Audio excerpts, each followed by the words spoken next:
Yali, welcome back everybody. Eatsley here, and welcome to lesson 2 of the Introduction to Nahuatl lesson series. I just want to say before we begin that I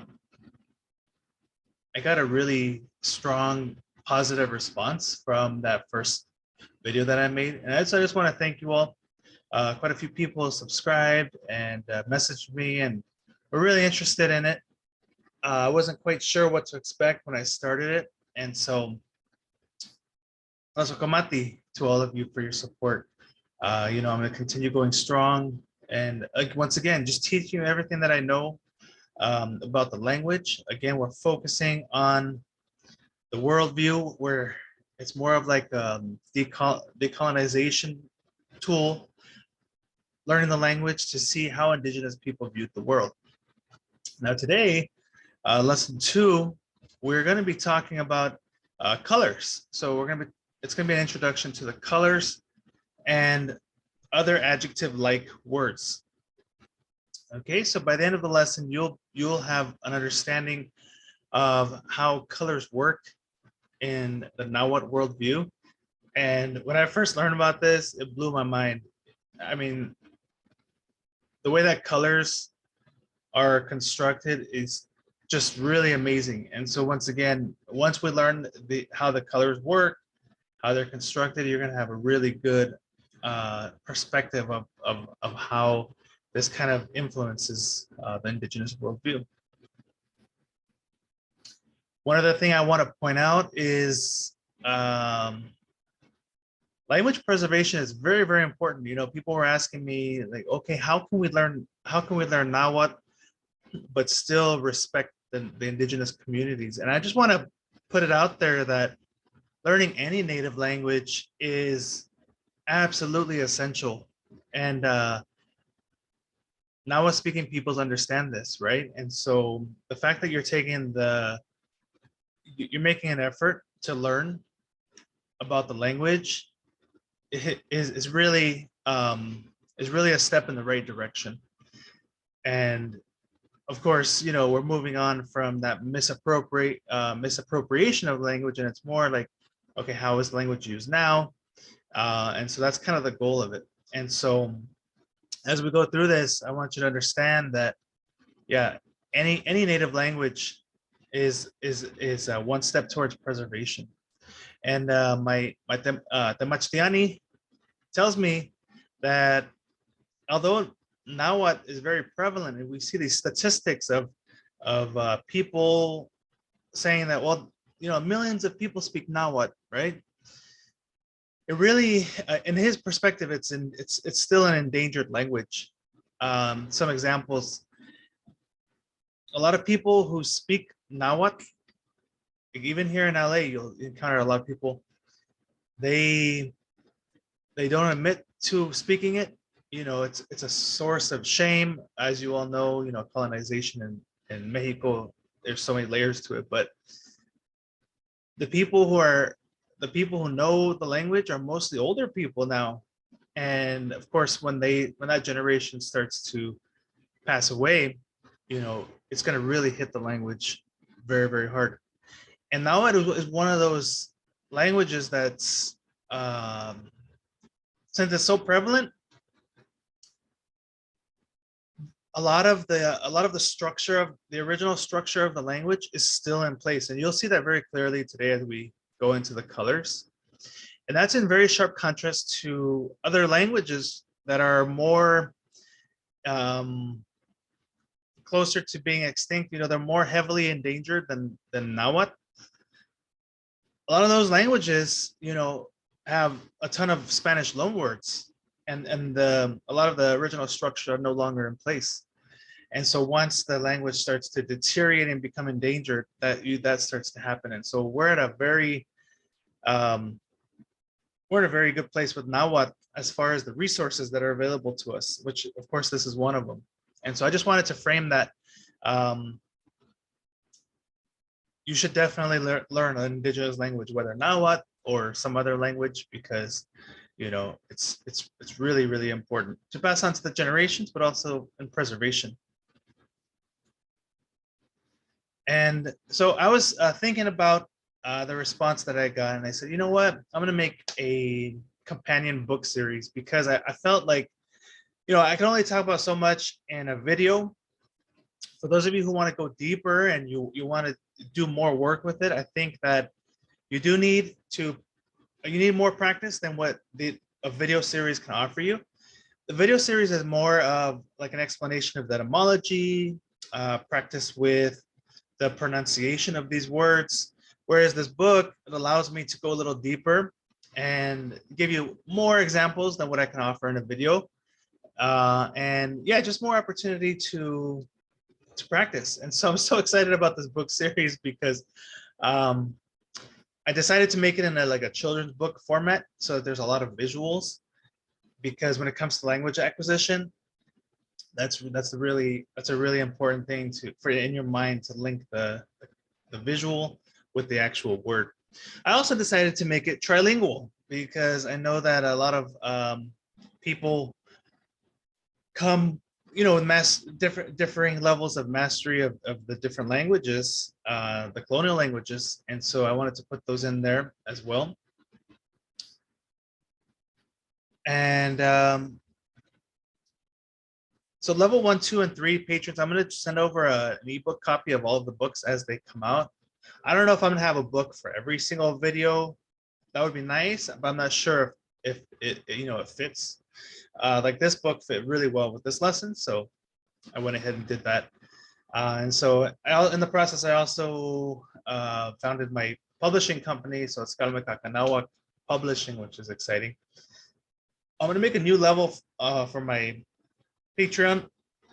Level 4, for those of you who want a physical copy of all of these books and also the free ebook, you can sign up for that. I'll add it to the Patreon tier, and the link to subscribe to as a patron is in the description, along with the link to buy the physical copy of the book is also in the description. I know a lot of people like to have the physical copy in their hands rather than just an ebook, and so that's available as well.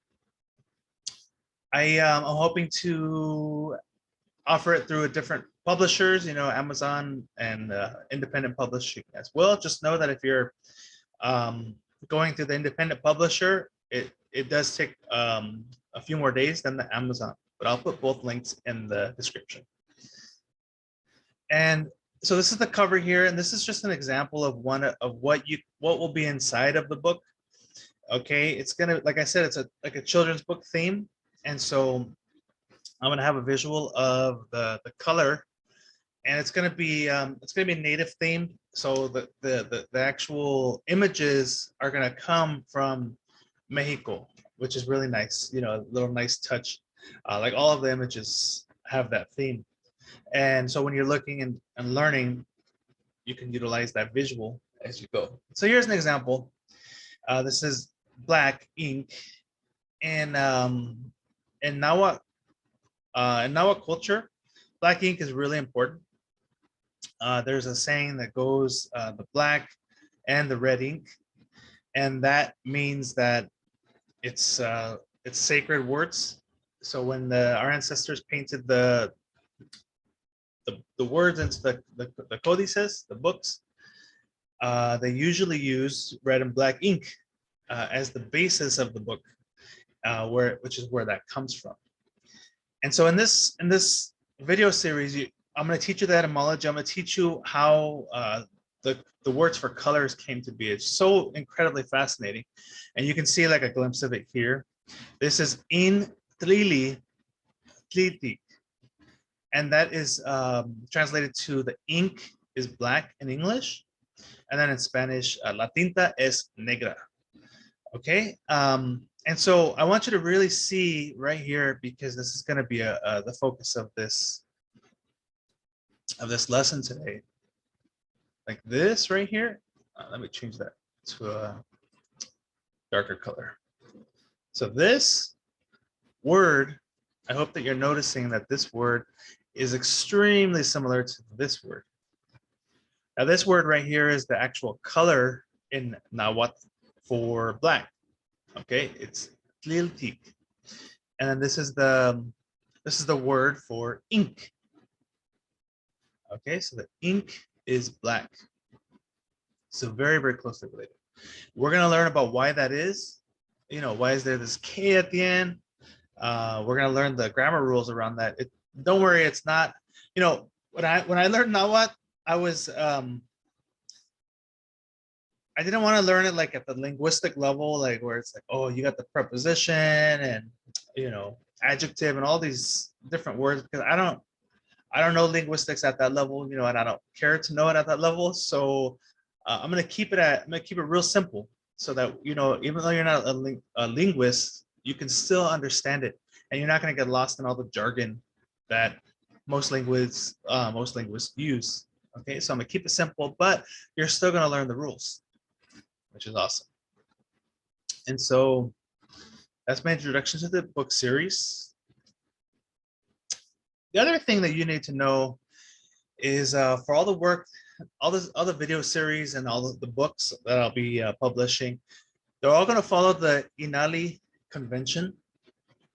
Okay, and this is a lot of people have like tons of questions about it, because, you know, in a lot of people's brains, it doesn't quite fit with what they're used to. Like Nahuatl right here, for example. A lot of people will say, what the heck? Why is it spelled like that? Isn't it supposed to be spelled like this?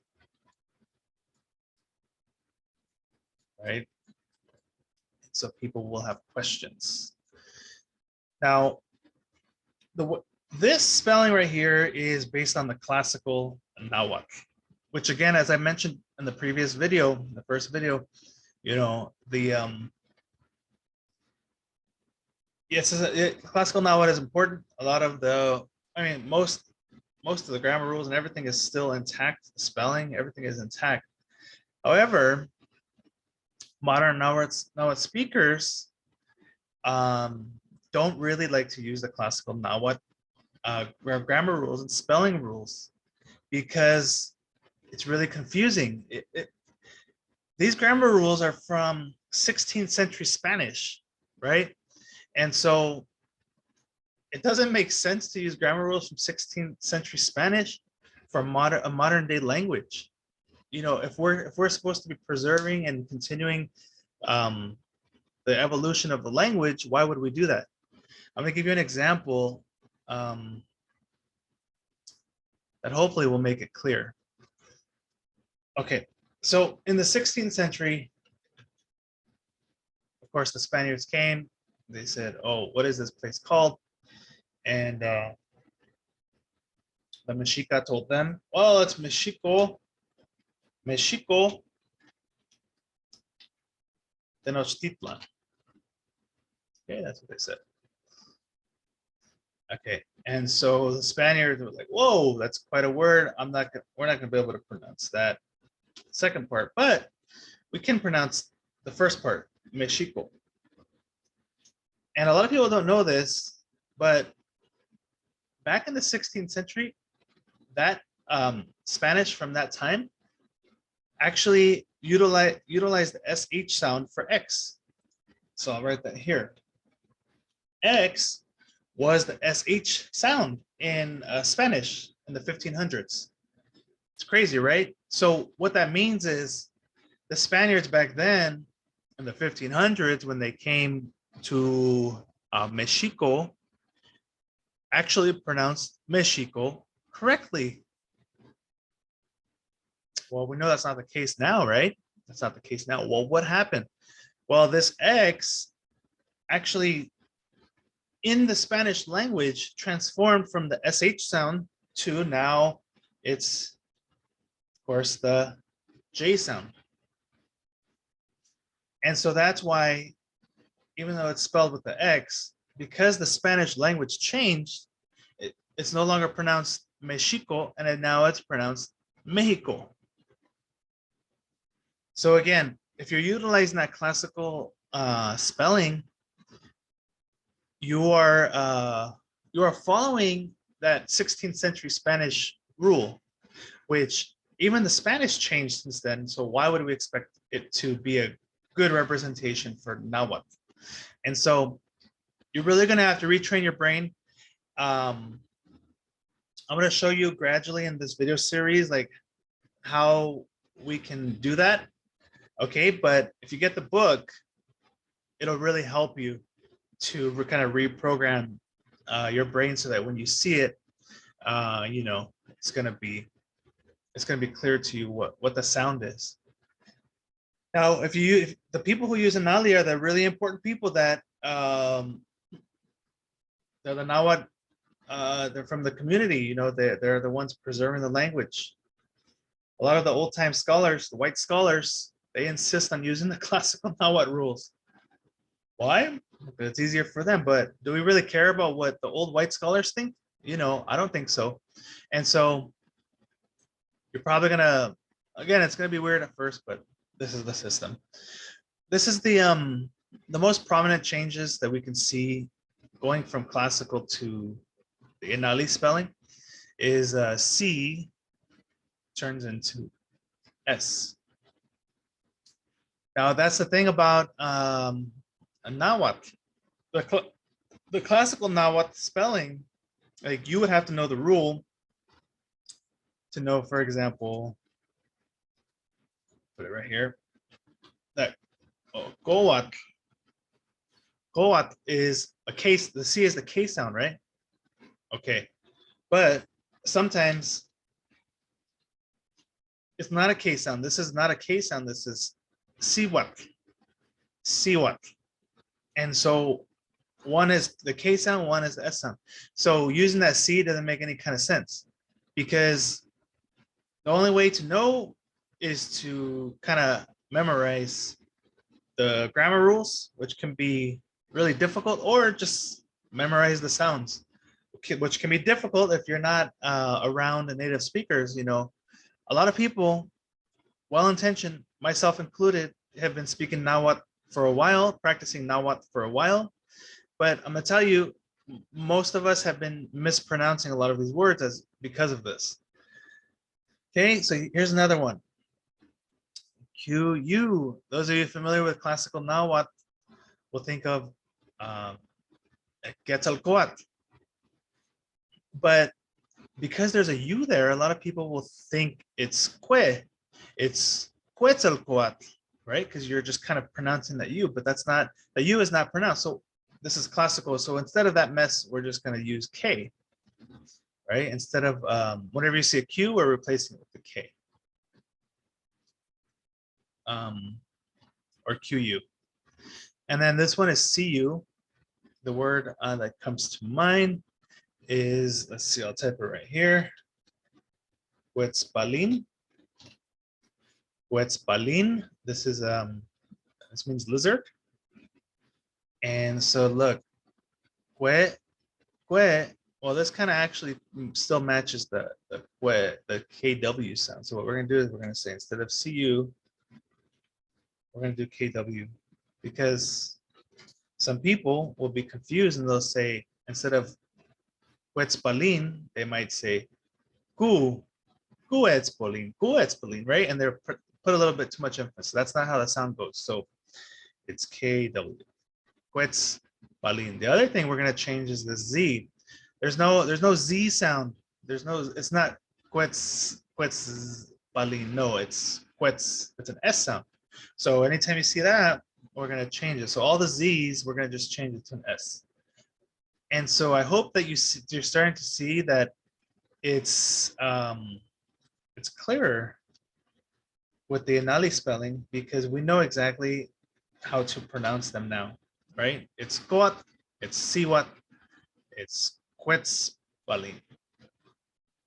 And so those are the major changes. Another one that'll be a little bit more, that'll take a little bit more time to get will be this one, the HU and UH. I'll give you an example. This is one that probably mostly everybody is mispronouncing.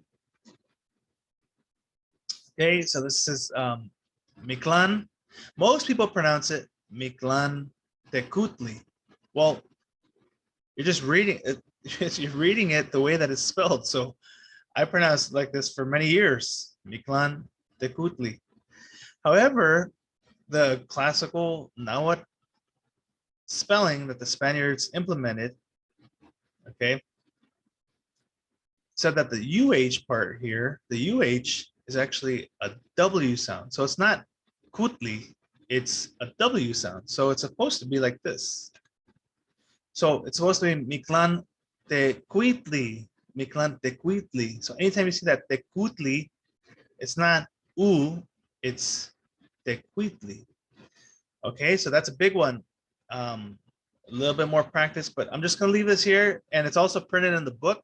So if you buy the book, you know, you'll have this as well, and you could start to kind of make those changes. But the sooner the better.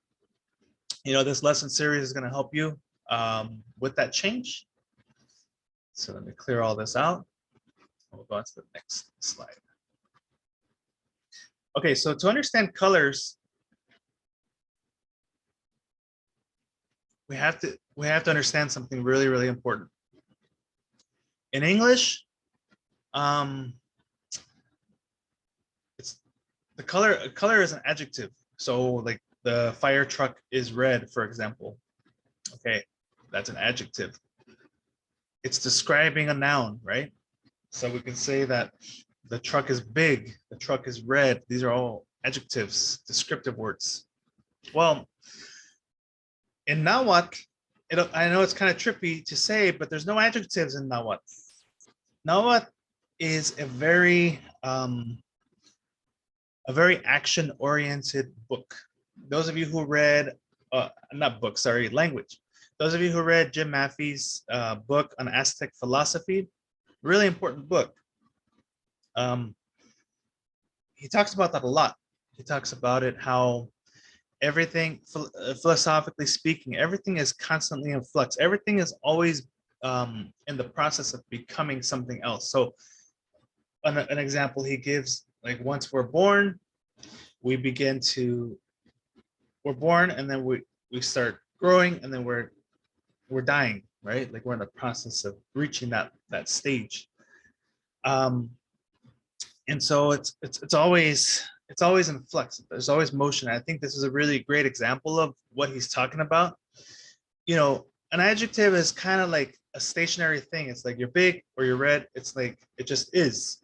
There's no word in Nahuatl for you know, to be or is. It's just either became something or it is becoming something, right? And so that's a really important distinction, and that's the reason why there's no adjectives in Nahuatl. Now, to make the colors, there's a rule, which is a really fascinating rule. It's you're taking a noun, okay, and you're actually turning it into a verb. I know it's really crazy, but that's how colors are made. And so I'm going to give you this example here.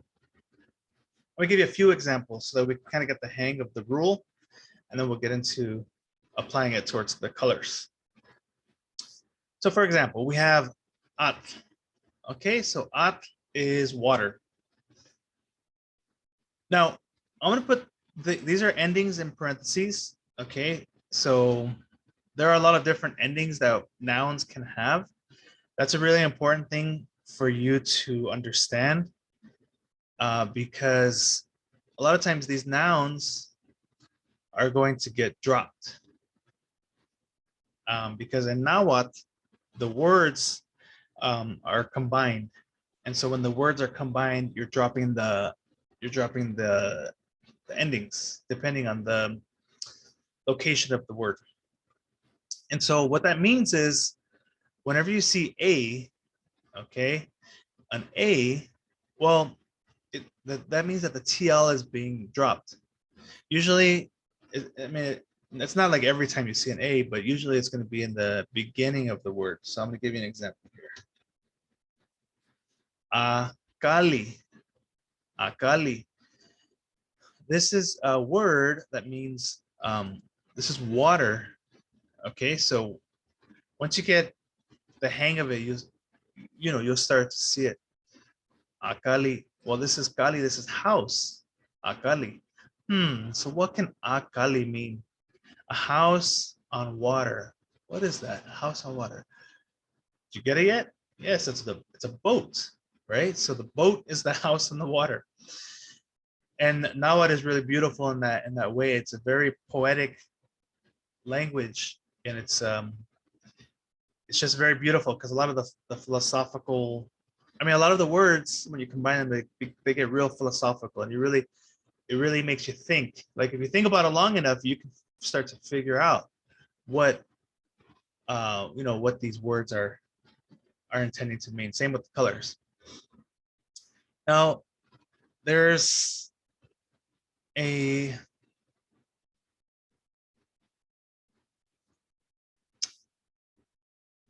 rule. If you're changing, if you want to change a noun into a verb, you can do it.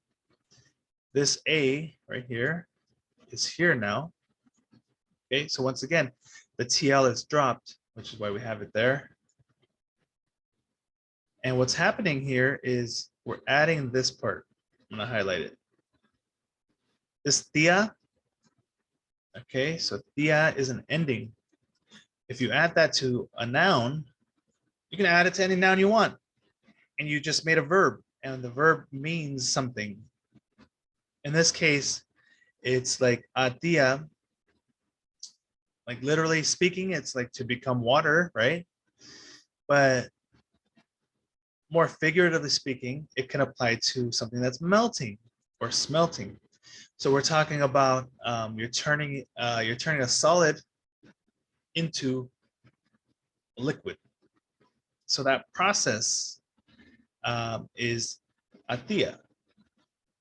Okay, because you've added that tia, and very important. Look, whenever you see a two, this is corresponding to a verb, to melt, to be smelted.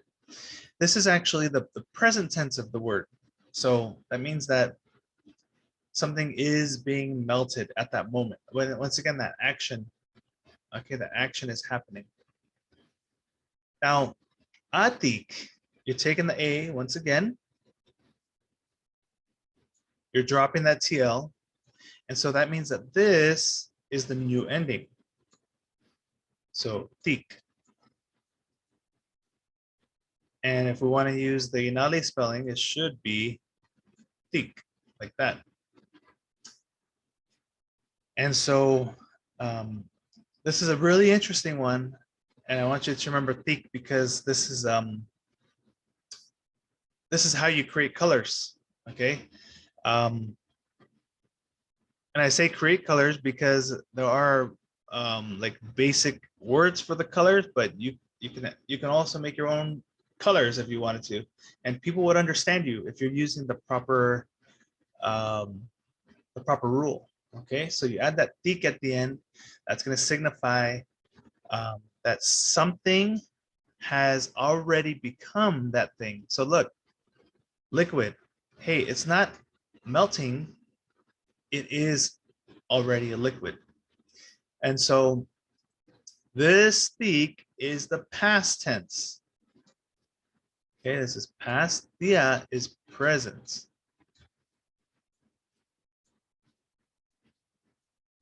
And so this is in the process of melting or becoming a liquid. And this is something that has already turned into a liquid. Okay, and so now we have the rule. This is the entire rule that we're going to follow for colors. Once again, to summarize, you take a noun, you remove the ending. Once you remove the ending, you are going to use that first letter, or I mean, sometimes it's more than one letter, but, and then you're just going to add either tia or tik if you want it to be present or past. And now we've converted a noun into a verb. And not only have we done that, but we've created, remember, adjectives don't exist in Nahuatl, right? There's nothing that's static, but we've created a what we'll call an adjective-like word, and it can be done with any noun.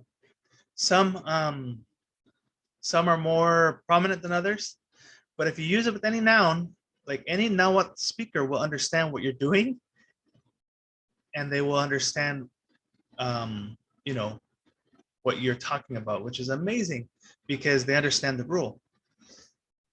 So let's go ahead and go on to the next slide.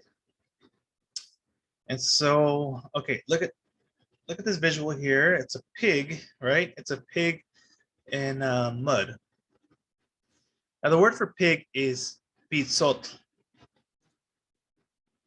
Pitzot. Okay. Now watch what happens here. You wanna turn this word into like something that the pig that something that has already turned into a pig. You're gonna get this. This word pitzotik. Once again, look, you're removing the TL, that's the ending. You're removing that. It's gone. So now you have the pizzo. And I deliberately changed that Z to an S. This is the Inali spelling. I hope you noticed that. Inali. This is the classical spelling. So in these examples, I'm putting the classical spelling here. And then I'm putting the Inali spelling on top so that you can see the conversion. Okay, so just another way to just kind of practice that reframing in your mind. And so we're using a K at the end instead of a C. Pitzotik. Pitzotik. Okay, now this means, it doesn't mean something has turned into a pig, because if you think about it, that wouldn't make much sense unless we're talking about like a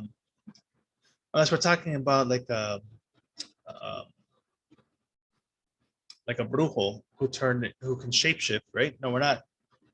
The context matters as well. We're not talking about that. We're talking about something that is ugly, dirty, or repulsive. Okay, so pitzotik is like you have turned into something that is pig-like, or you became like a pig. Okay, that's the thing you want to think of it. You became like that thing. And so that's why we know it's not literally, you did not become a pig, you became like. That's another thing that you need to remember with the tik. I'm gonna write it right here. We're gonna have to remember that tik has that connotation of became like something. In this case, a pig. So since you became like a pig, you have to think about, okay, what is a pig like? In this case, it's ugly, dirty, and repulsive. So, hey man, the pigs came from Spain. Along with the cattle, you know, the native people didn't really like them much for a lot of different reasons. They wreaked havoc on the environment, and yeah, just not very good. But that's the native word for pig, and so that's our first example of how you can turn a noun into a verb, which the way we're using it is like kind of like an adjective-like word. Okay, so I know this blew my mind when I first learned about it. I hope you're experiencing the same, because this is a really amazing rule, especially since it's so flexible, you know. But here you have Cuauhtic, and I hope that you see, like, this is where the Inali spelling is going to really start to help, because the classical Nahuatl spelling, it starts to get real busy, and it starts to become confusing. Like Cuauhtic, okay, like because there's so many U's and A's and I's, like your mind is like trying to pronounce everything. Once these words get big, it's going to become really difficult if we're using the classical Nahuatl spelling. And so look, instead of CU, it's KW, so qua, okay? And instead of HU, it's just a W. Look how easy that is. Okay, so a lot fewer letters, and straight to the point. It's not, this C is not an S sound. So some people might look at it and say, oh, is that sua wheat, right? If you don't know the rules, you might say that. No, it's the qua sound. And look, the anali makes it very clear. It's qua, quao, quautik. So it's quautik. Okay, so this means it's someone tall or something very long. So you say, you know, you are tall, quautik. If you want to do that, you can do that. You can conjugate, you know, the pronouns with this, which is really cool. So let me show you. Let me show you how to do that. Let me change the color so we can see it a little bit more. So I'm just going a little slow.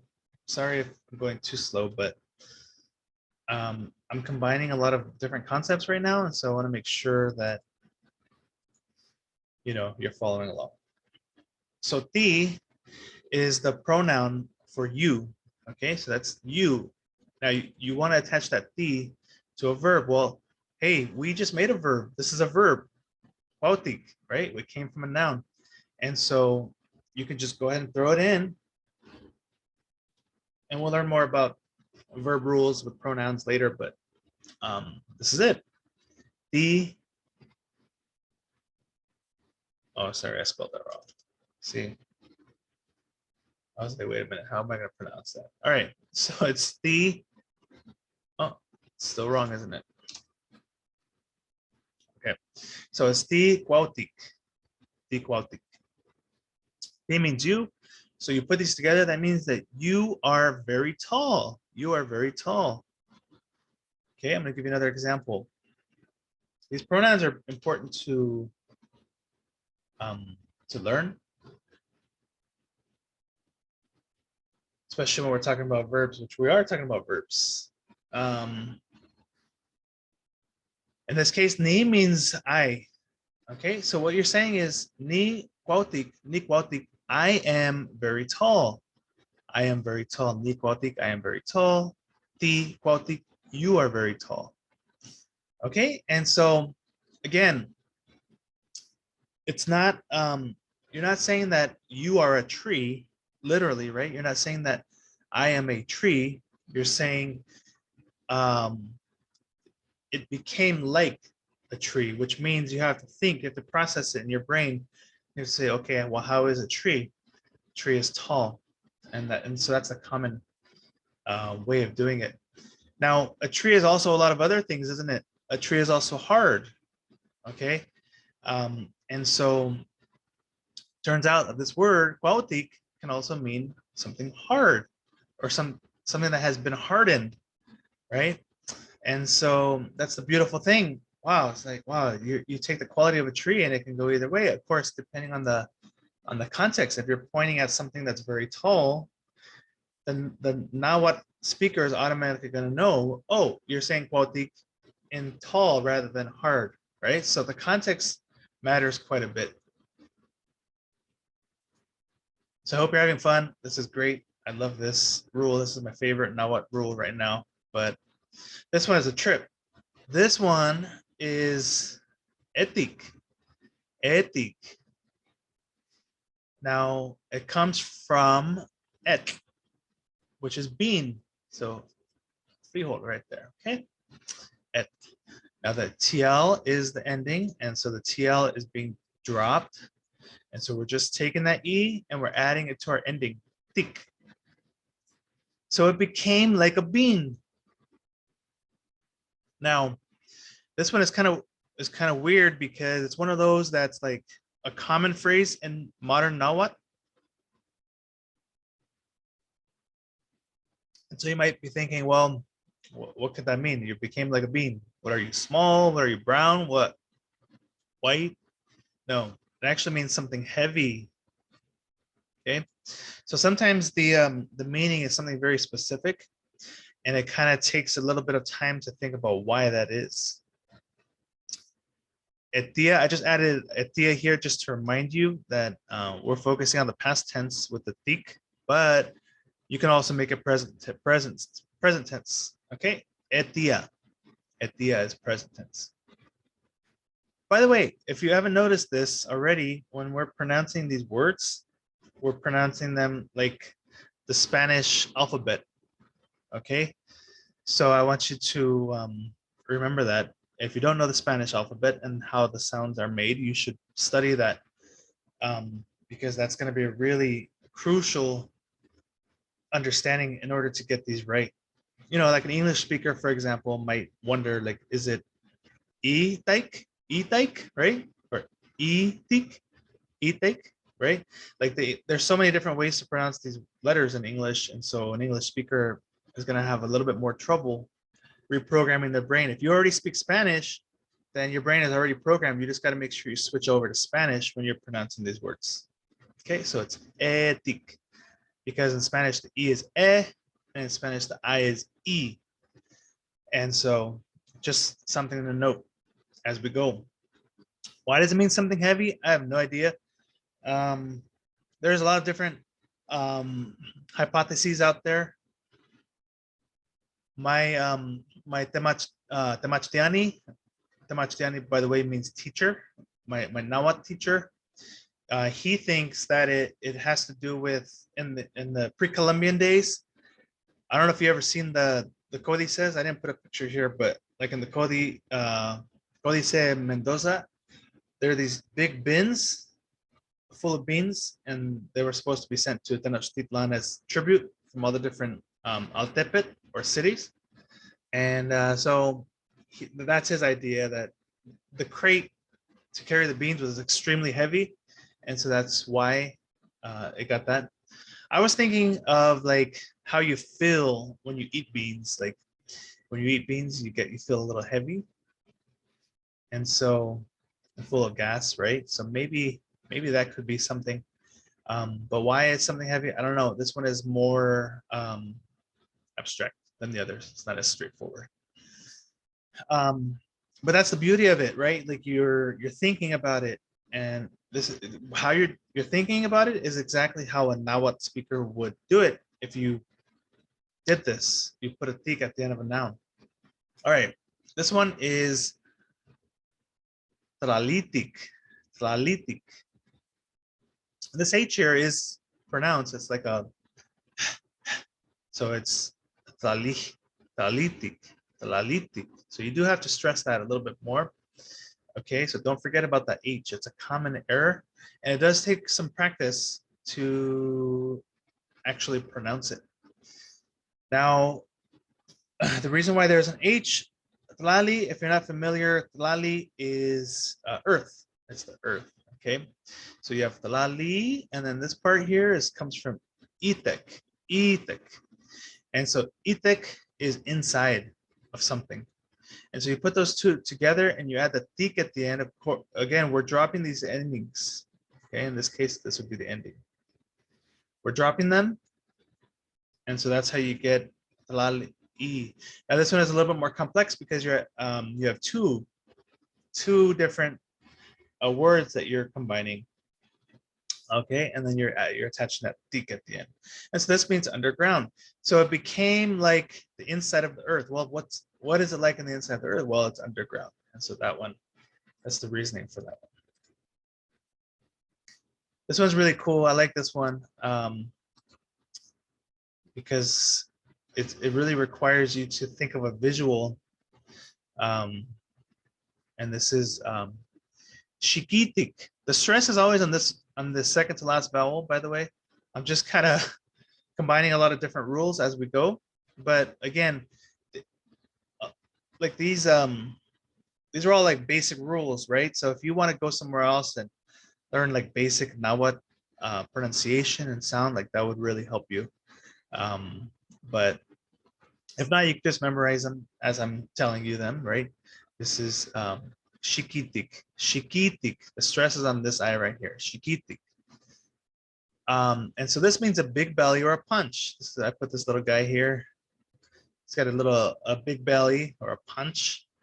Okay, so chiquitic. And so where does this come from? Well, it comes from this word chiquipili. By the way, this is classical. So if you wanted to rewrite this in the Inali format, it would be like this. We're going to replace this QU with K I. shiki. And so that's what we did here to get this. Okay, so shikipili back in pre-Columbian times, and also today, like for example, I know if you're into, the culture, which I'm assuming all of you are, you probably know what copal is. Copal is incense. In modern communities, the word copal, shikipili, is means the bag where you hold your copal. Okay, so copal shikipili, the bag where you hold your copal. And this is actually what the shikipili bag was used for back in the pre-Columbian times. So shikipili, this is what it looked like right here. Let's see. So this is the most common glyph. And I'll talk about it more in later lessons, but these glyphs, a lot of people think of them as just, oh, they're just pictographs or pictures, but they're actually symbols for sounds and words. So you can actually make a whole writing. Well, they had a writing system. The Nahuas had a writing system based off of this. So if you see this, sometimes it's just the sound shiki, which in this case, you're taking that meaning of pouch or purse, and you're adding that thick, and so you're saying it's something that became like a purse or a pouch, something that became like a purse or a pouch, and so it's in this case it's a big belly or a punch. Going back to the knee. This guy is actually saying the pronoun in a different form. Nahuatl. Nahuatl means me, which is why he's pointing to himself.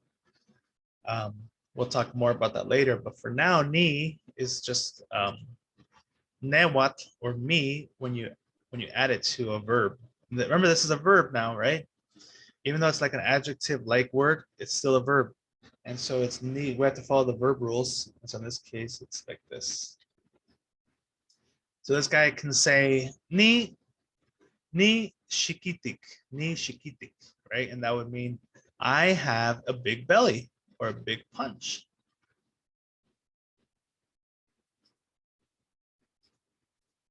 So again, these are all just examples. This is like leading up to the colors, because you need to know all of this to understand properly the colors. So I'll go through the last two examples a little bit more quickly, because I think you understand it now. Hopefully you understand it now. This one is someone bald. Okay, so we have dog face here, famous native influencer. So we have it's qua shik altik. Remember, the stress is always on the second to last vowel, so it's quashik altik. Quashik altik. Quashik altik. Quashik altik. Okay, someone bald. Now that comes from this word for skull or cranium. So it's like you're saying something that something that became like a skull, or something that became like a cranium. And if you think of a skull or a cranium, it's bald. It just doesn't have any hair, so it's something that's bald. And so that's how that makes sense. There's actually a second word for bald. This, I didn't include it, but sorry, let me go back. This also means someone bald. Okay, sorry, I didn't include that. And so let's look at it. This word is coming from two words here. You have white, which is the head, which is this part right here. And again, I converted it to the Inali spelling, so you can see that clearly. And then this second part here, I'll go ahead and just circle it so we can see it more clearly. It's coming from this word, which means something smooth. Notice how this is already in a verb form. Like, this is a word that has already become a verb.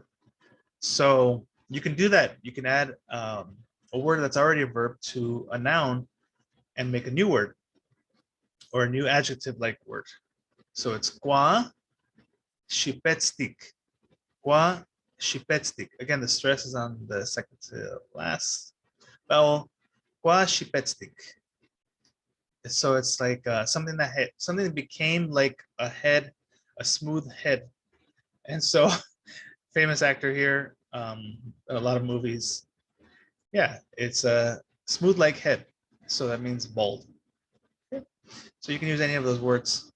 Those are just more complex examples. Just wanted to show you that too, because some of the colors are complex like that. So I just wanted to show you that example so you can get a feel for it. I think this is the last example before we get into the colors. This is itstik, itstik. And so it's something cool from my name here, Itzli. So that's my name, means Itzli Ehekat means the obsidian wind. And so Itzlik is something cold. And that comes from the word Itzli, which is obsidian. Once again, this whole thing right here, this TLI is the ending, so we're getting rid of that. And I actually did not turn this into Inali properly. This one should be S, my apologies. Itzlik. Okay. Notice how I'm putting the stress on the first I. Itzlik, Itzlik. Okay, because that's the second to last vowel in this case. Now, this is a really fascinating one. And again, you know, learning Nahuatl is really gonna help you understand the worldview. Itzli, in a lot of the stories, our ancestors' stories, and a lot of the teo that are associated with Itzli, it's really, really, really important that you understand that Itzli, if something became like Itzli, obsidian, which is volcanic glass, after the lava dries, it becomes this obsidian. Well, it's something that's cold. Like if you think about it, like the lava is very hot, but then it turns very cold. It's a very important concept in our culture, in our worldview. And so you want to remember that something that's itztik is something that has become cold. So it's not it's not the color black, you know, it's not glass-like, it's not a mirror-like, it's something cold. Although if you say itztik in the context, it could also mean black or those other things, right? So the context matters as well. But most people will see it as something that has become cold. So that's how you would most likely use it. But that's the beautiful thing about Nahuatl. It's flexible, so you can change it up. You can change up how you use it, and people will still understand it as long as the context makes sense. So if you're pointing at something, say, itztik, and it's something black, but that's not cold, they're going to understand, okay, I understand what you're saying. Which leads us into the colors. So again, I established the rules, gave you some examples. That's generally how it's going to go. And then we're going to get into the actual practice. So this is chichiltik, and this is the color red. Now, when you add that tik, remember it has a connotation of it became red like a chili. It became like a chili. Chilies are red. And so this is a really beautiful way of describing a color. It's, you know, in English, it's just like red. And I'm sure, you know, etymology wise, maybe there's something beautiful behind it. I don't know. That's another thing I want to point out. Nahuatl speakers, like I'm teaching you the etymology, but not all Nahuatl speakers are going to necessarily know the etymology of it. Just like, I don't know where the word red came from. Like, I don't know the Latin basis of that word. Most English speakers don't, right? Like it's a small subset of the population that would actually know the root or the etymology of the word red. It's the same thing with Nahuatl speakers. Not all of them are going to understand like that there's chili in the word, right? But knowing how to say it, speak it, and the etymology is again, it's going to give you that very rich background that's going to help you understand the worldview a little bit better. And so Chile has this ending, li. So we're going to cross that out and we're going to put it right here. So this is it. This is Chile.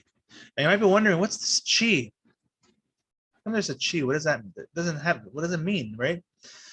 I'm gonna just type this here because it's very common in Nahuatl. If you want to show emphasis, sometimes you want to show emphasis, you would just repeat it. You would just repeat the first part of the word. So what they're saying is chi, chiltik. And this chi is just an emphasis. You're just emphasizing. It's like really, really red. Now, it would make sense like this too. Chiltik also means red. It means the same thing. It means something that became chili-like. Okay, so they both work. So don't get confused by it. It's just something we'll talk about more later. But that's like the most common representation for the red, chichiltik. And so it's just, you're repeating it. So if you're repeating something twice, you're just putting extra emphasis on it for whatever reason. Now check this out. There are different words for the same color. I think it's a beautiful thing because you also have blood. Blood is incredibly important in the Nahuatl worldview. So it makes sense that a color would be associated with blood. Also chilies, chilies are very, very important part of the cuisine. I wrote an article a while back just talking about the nutrition, and chili is really important because it has vitamin C. So it was a major source of vitamin C in pre-Columbian times. And so blood is really, really important because that's the most precious thing that we have as humans to offer for something that we appreciate. Oh, I forgot to change the Inali spelling. This is S, sorry. So it's ES, we're taking that and we're putting it here, we're adding that thick. And so it's literally saying it became like blood. It became like blood. Well, blood is red. It became like red. So it's the color red. And so those are two different ways of saying red. You're gonna find, and in the book that I published, it has various words for the colors so that you can see, all the different ways of doing it. If you go through this exercise and you really understand the colors and you memorize all the colors, it's going to really help you with this rule, and so that you can apply it and understand it in other situations as well. This one is so cool because this is the color pink. It's chichiltik. Something you may notice, hopefully, is that chichiltik is red. We just did that one, right? Red. And going back to my first example with at, if you remember, this A in the beginning signifies that it's coming from, I don't have to write it, it's right here. It's coming from at. They took off the endings and put the A in front. So why does that mean pink then, right? Like water and red. What does that mean? Well, it became a watery red color, or it became like a watery color of the chili. And it's pink. If you add water to red, of course, it's going to make it lighter, right? It's going to make a lighter red color. And I don't know. Isn't that an amazing way of coming up with the color for pink? Once you know this rule, you'll be able to come up with your own colors if you want to. And if you add the A, the water, it's just gonna mean like it's just a lighter shade of that color. Okay, just a lighter shade. And so I don't know, it just makes sense, doesn't it? It's a very very logical way of coming up with the colors. Now, caustic. This is chil caustic. Chil caustic. You should automatically know now that chil is chili without the ending. So that we're talking about a chili again, right? Now, the caustic, this cos is coming from caustic, which is yellow. Now, unfortunately, the caustic, how caustic yellow came to be is completely lost. Nobody knows what the original noun was. There was an original noun because, of course, it's following the rules that we're discussing, but it's been lost to time. So there was a noun at some time, some point that had cos in it that meant like it was an actual object, probably like what we're talking about. It was an object that was yellow. So I don't know what it was. Nobody knows what it was because it's unfortunately that noun has been lost and it's not written in any dictionary or anything like that. So we can't really track it down. And so it's just one of those rare cases in Nahuatl where we just can't figure it out. So we just have to accept that caustic is yellow. We don't know why, but it's like this object, whatever that object is. And so this is caustic, it's yellow, and then we're putting a chili in front of it. Well, we already know that chili means it's red. So what we're saying is it became like mixed with yellow and red. Well, what do you get when you mix red and yellow? Well, don't we get orange? Amazing, isn't that? So it's like you're mixing those two colors, and that's a totally acceptable way of coming up with a new color, which in this case is orange.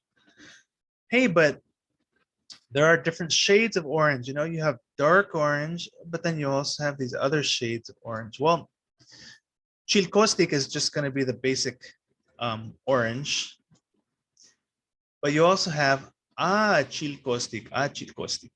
You're adding the A, the water, so it's a watery orange, which means it's going to be the lighter shade of orange. Okay, so you can actually differentiate if you're talking about something lighter, like in the book, there are like some fruits and things that you would say it would be more appropriate to say achil caustic because it's very light orange and closer to the yellow. And then chile caustic would be like something that's more vibrantly orange, like the color of an actual orange, the fruit orange. Amazing, isn't it? Yeah, these colors, these colors just blow my mind. I love learning about them. You have chocolatic. This is the color brown. Chocolatic. Why? Well, it's from chocolate. Pronouncing the second to last vowel. Sometimes it's easy to forget which one we're stressing. So there's three here. So it's chocolate. Okay. It became the color of chocolate, or it became like chocolate, and so therefore it's brown. That's a cool one. One thing I want to point out is I talked about loan words in the beginning. Sometimes it's just easier for Nahua speakers to just get a Spanish word and use that. And so this is one of those cases in brown, chocolatic. One that's real common in Nahua communities today is cafetic. But cafetic, you should, if you're a Spanish speaker, you should notice this is not a Nahuatl word. This is a Spanish word, cafe. Cafe for coffee. Okay, so this is what we're talking about, coffee. Of course, coffee is not indigenous to Mexico. It was brought from the old world, from Spain, and so therefore this is a loan word. And so sometimes you'll see these loan words because sometimes it's just like in some of the Nahua speaking communities, coffee is like a huge staple, right? Like it's like, even though it's not native to the area, it's like such a huge part of their livelihood and just general day-to-day culture that it's prominent now. And so it's, you know, it's a loan word that makes sense. So cafetic. So sometimes you can take a Spanish word and put it together, but usually that is what the Nahuatl speakers will do themselves. So it became like the color of coffee, or it became coffee lake is how we would think about that. Okay, so now I just went over a few of the colors so that you can get the general understanding of all of the different ways that we can use that tic ending to utilize them. I want to just point out that, again, you could say cafetia, and that'll mean that it is becoming brown. It is something that is becoming brown. So there's also that other ending that we can use. But the past tense is what we use for colors. Okay, it's very important to acknowledge that, because the color is like something that has already become that thing. It has already become like that thing. It has become red like the chili. It has become brown like the coffee. And so therefore it has that kind of it's a past tense. It's a past tense verb, and it's something really important to understand, that whenever you see colors, they're usually going to have that tic at the end as a result. Okay, so just a reminder, if you want to get the book, you can either become a patron on the link and you get a free copy of the ebook. If you want that physical copy, go ahead and purchase that with the link there, or you can become a level 4 patron. In the book, I've included 19 total colors, okay, or words for colors, 19 words for colors. So it's pretty exhaustive. Like I said, I designed the book to be more like practice. If you want to continue practicing or continue learning about how nouns can become past tense verbs, and in the process, they're adjective-like words now. Go ahead and grab a copy and continue practicing. And yeah, continue practicing the pronunciation as well. I really hope you enjoyed this lesson. I know I did. Nahuatl is a beautiful, beautiful language. And so I'll see you all next time. Tolpo Yawi is a way to say bye in the central variety of Nahuatl. So in the Puebla region. And that just means it's getting dark.